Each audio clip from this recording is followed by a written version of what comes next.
everybody, welcome back to Boom Bag of Minds. My name is Vikash and I hope you all are doing really great. Subject-verb agreement is a very important topic of English grammar. Most of the times, students get confused whether the verb which I have used, does it agree with the subject or not, or what should be my correct approach. This is why in today's video, we will make this topic very easy for you. For that, I need your undivided attention on the board with me. Subject. When you study anything in your life, life is a continuous process, an ongoing process, and we learn every day. So we have normally two approaches in our life. First one is an intellectual way. When we say intellectual way, it will have logic, it will have reason. In short, educated people's approach. Second one is a layman's approach. So we will try to understand this topic subject in both the ways so that you have a broader perspective about the topic. Intellectual way, they will define subject as the doer of the action. Now when we say doer of the action, what is this action? This action is not the action movies here. Action here means verbs. So one who performs the action, the verbs, that is a subject. Intellectual way. A layman's approach, they will quickly define it. Anything that we talk about. So let's say if I talk about my pen or this marker, this is the subject according to them. Okay. Now, subject, remember my dear viewers, it can be either a noun or a pronoun. Always a subject can either be a noun or a pronoun. Remember it. Why are we learning it? Because you cannot imagine a sentence without a subject. There are few sentences wherein we do not have a subject because the subject is hidden. But without subject, you cannot make sentences or you cannot speak. Why? Because you have to talk about a thing in your life. So let's look at them one by one. In English language, subject, noun or pronoun, it is divided into two parts. The first category is called as singular subject. The second category is plural subject. Keep this thing clear in your mind. Singular, very easy to understand, one in number. Plural, more than one in number. Now, different languages have different rules. Understand, my dear viewers. If you compare it with Sanskrit language, it has got three subjects: Ekvachan, Dvivachan and Bahuvachan, and likewise the verb agrees.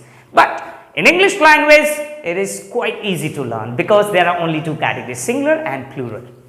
Like we discussed, noun or pronoun, they will be part of our subject. So let's look at them one by one. Like he, she, it, this, that, they are part of pronoun and they are my singular subject. Plural subject, we, they, these, those. Next, this is again pronoun. Let me use the letter P to denote pronouns. Next one, noun. Now when we say noun, understand we are talking about naming words. Anything that exists in this world has got a name. If it does not have one, then we give one to them. So here, noun. Noun, just to make you aware, first category countable and the second category uncountable. So first look at the countable part. Countable part like a car, a pen, or a singular name like Ram, Shyam. Okay, here countable, plural, more than one. So Ram and Shyam. Because here 1 plus 1 becomes plural. Or you can use Ram, Shyam and Sita. This belongs to noun countable category. Second category, uncountable. There are things which we cannot count. Let's take an example like water, material nouns like milk, like rice, like sand.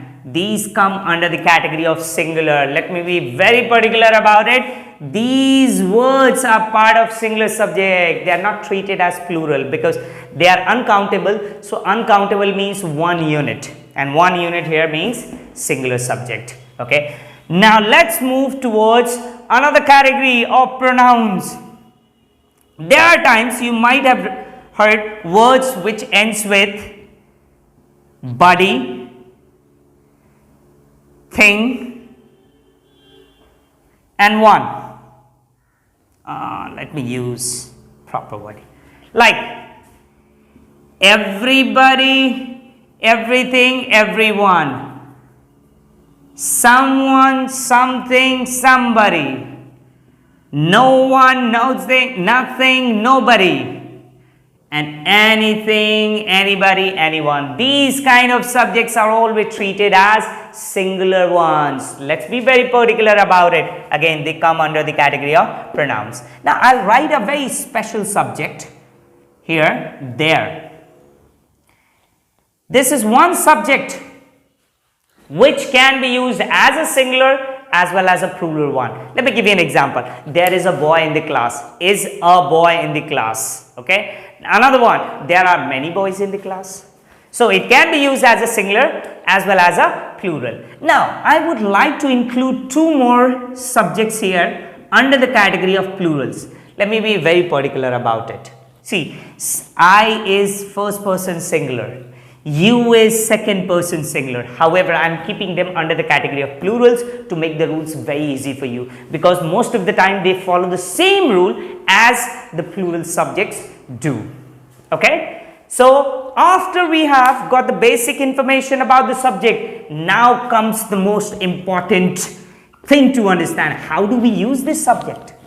How can we ensure we have quality sentences? We do not make mistakes. That is especially related to subject verb agreement, because most of the times in my exams I lose marks because I don't have a strong grip over the topic subject verb agreement. So let's first of all understand how do we use this subject in our life, be it any language. Understand, Hindi, English, Sanskrit, Spanish, Chinese, you talk about any language, a subject can be used for work, it can be used for possession, it can be used for state quality. We'll understand these four terms one by one. Now, when we say work, understand we are talking about an action, means there will be an involvement of main verbs. Like, let me give you an example. Let's pick up a singular subject, he. So, he goes to school. Now, here, he is performing an action which is called as going. This is a part of work. So, this belongs to the work category. Next category is possession. What do we mean by possession? If you will Google it out, you will find out the word possession means to own something, means the ownership.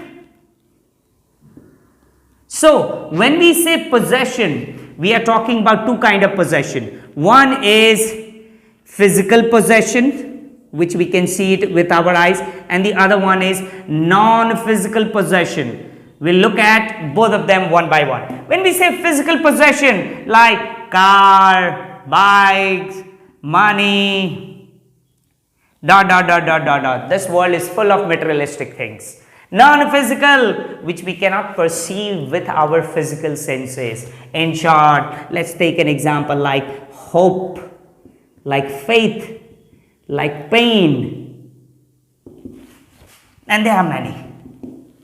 And I forgot to use this one. Love. Base of every activity happening around the world.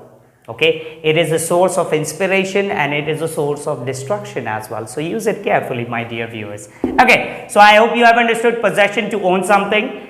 There could be two categories of possession, physical and non-physical. Physical means which you can see with your eyes, your sense organs. Non-physical you cannot. Let's take an example. Let's say I, first person singular subject. I have I have a car.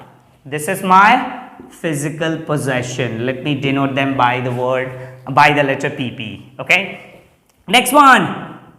He has faith in God. So here, faith, non-physical. I hope you have understood it. You talk about any possession, either physical or non-physical, they will be part of possession. That's how we use a language. Let's move quickly to the third category, which is state quality. What do we mean by state? State refers to two things, either the physical state or the non-physical state. There is a famous saying that whatever we see around us in the physical state, they are only less than 1%. Rest 99.00009% belongs to the category of non-physical, because we cannot perceive them with our sense organs. We need a higher dimension to perceive them. So here, state, physical state, non-physical state. Very good. Let me give you an example. Non-physical, physical can easily be understood by you, and I'll ask you at the end of the video as well. Here, non-physical state, like happy, sad, angry, excited, because these cannot be perceived with our physical senses. They are something which is felt inside the human body or a living creature. The next word is quality. Quality, you can talk about either good quality or bad quality. Why are we discussing it? Understand, viewers, if you have understood the definition of subject, this is the one who performs the action, this is what we will talk about. You need to understand, how do we use this subject? We can use this subject for three purposes. Either ask the subject to work, like I speak, or you ask the subject to talk about possession, I have faith, I have courage, or you ask the subject to talk about the state of quality, I am happy, I am a good person. I am talking about the positivity. So, and the fourth way is to mix them, work with possession, work with state quality, possession, state quality, the way you like it. It is completely your choice, but your base has to be very strong. Let's take a look at it, whether we have understood it or not. Let's say somebody wrote a sentence, let's say like, Ram wants a dairy milk, chocolate. Here, so Ram wants a dairy milk. Can you tell me whether it belongs to the verb category or possession or state quality? This is the basic. If you are able to identify a sentence through their use, you can easily identify. Remember, work will always have main verb. Possession, no main verb. State quality, no main verb. Unless and until you do not intermix them, there cannot be a main verb. So here, Ram, my singular subject, SS, wants. Now, you remember the class on main verbs? Okay, main verbs. If a verb has SE or ESE in the end, it belongs to the V5 category. So this is my main verb. So if a sentence has a main verb, that means it belongs to the category of work. Let's say, Rohini was a good painter. Now identify it, whether it belongs to work, possession, state quality or not. Rohini, okay, singular subject. Was, I quickly recall, it belongs to past tense helping verb, okay. A, article, good, adjective, painter, a noun. So we don't have any main verb. So if there is no main verb, so it can either belong to possession, state or quality.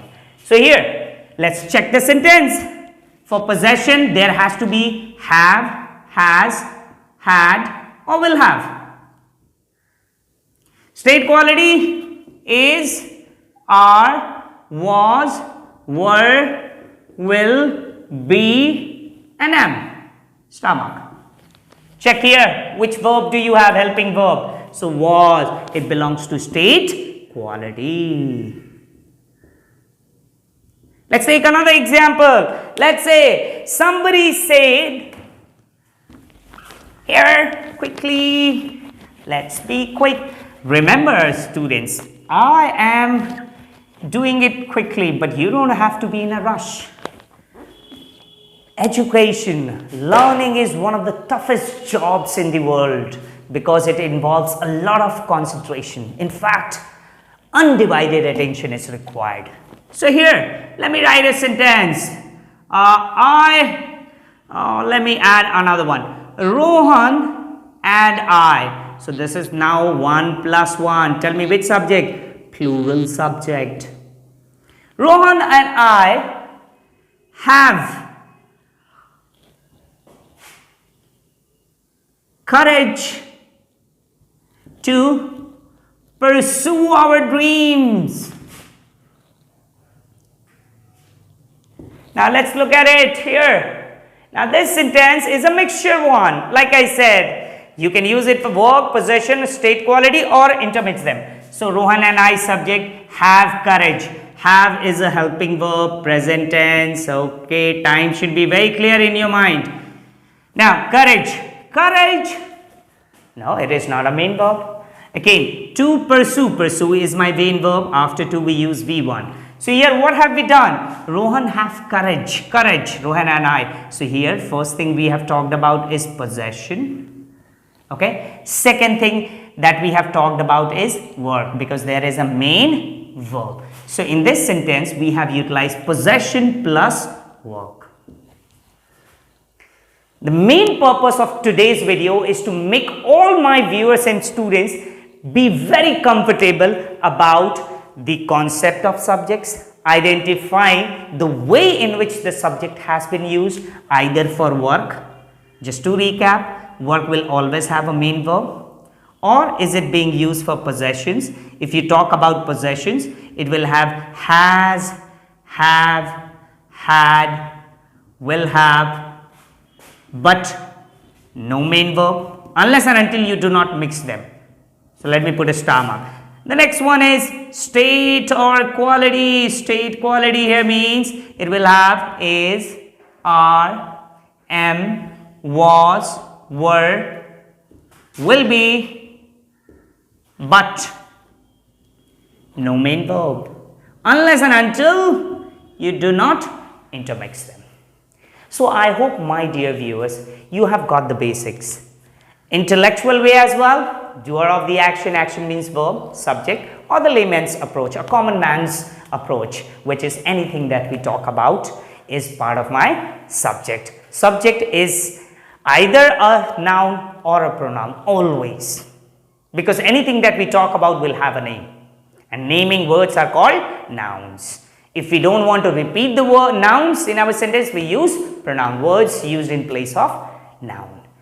We have also looked at the different categories of subjects, singular and plural. Singular, one in number, plural, more than one in number. We have given you a list on the board which are singular subjects and which are plural subjects.